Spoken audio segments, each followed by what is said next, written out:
Hey Bob, here we go. So the first chord is a C chord, and it's going to be your index finger on the B string at the 8th fret, your middle finger on the G string at the 9th fret, and your ring finger on the D string at the 10th fret. So it's really, I guess, in the open position, that would be an F major 7th shape, but this is going to be with your ring finger down on the 10th fret. So it goes sometime in our. This shifts to an A shape. It's basically an A chord, A shaped chord played on the 10th fret. So it's 10th fret B, 10th fret G, 10th fret D. And then it goes back to the C. So it goes sometime in our lives we all have pain. We all have goes to the E minor, and the E minor is a shape that you would know as a D7th, but you're going to put your index finger on the G string on the 4th fret.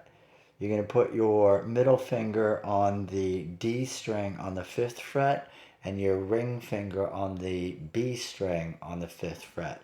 So it is a D7th shape just on the 5th fret. And then you're going to go back to the same shape that you played for the C. You're just going to play it starting in the 3rd fret, 2nd fret, and 5th fret. This chord is a G chord, right? This is a G major 7th.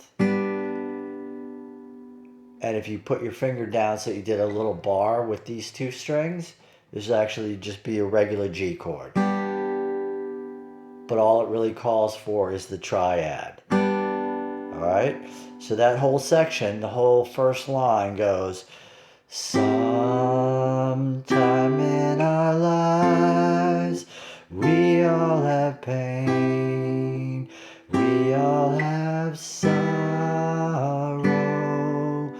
Then for the second line, it goes back and it goes, but if we are wise, we know that there's always two.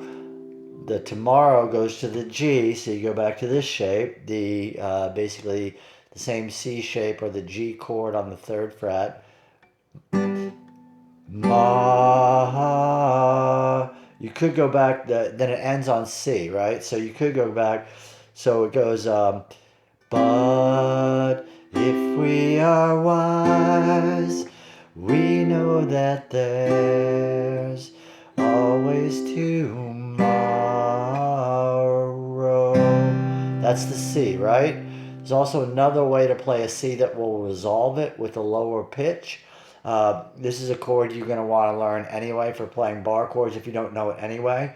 If you play a bar chord here, right? This is your A. If you move that up to here, it's a B. If you move it up to here, it's a C. But you have to bar it because to make it a C, you need this note right here, which is the, A, B, C note. So that's a C. And if you play the bar chord, which is standard in normal rock and roll, just play the bar chord. It resolves perfectly. So it would be, that line again would be, but if we are wise, we know that there's always tomorrow. So that pretty much is the verse and the chorus the entire way through the song. And like I said, I'm plucking 3 strings, the B, the G, and the D the whole time. That's all I do. Except for the C chord on the very, very end. I do the bar, and I want to get this C note in up here. So I use my thumb there, and then I use my 3 fingers on the D, G, and B string. So I'm actually getting 4. make it resolve. And that's pretty much it for that section. We mentioned briefly the bridge, right? And Rob does this thing where he does... I can't do that and sing that section at the same time. So what I've done is simplified it a little bit for me. All right, and so it goes, in the verse right before it goes, for no one can fill those of your needs that you won't let show. Just call on me, brother, when you need a hand.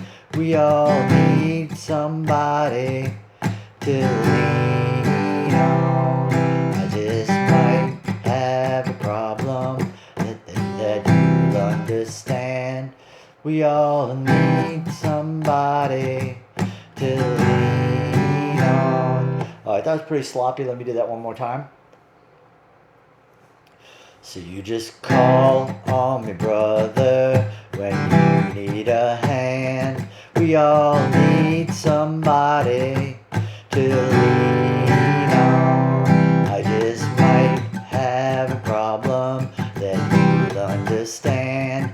We all need somebody to lean on.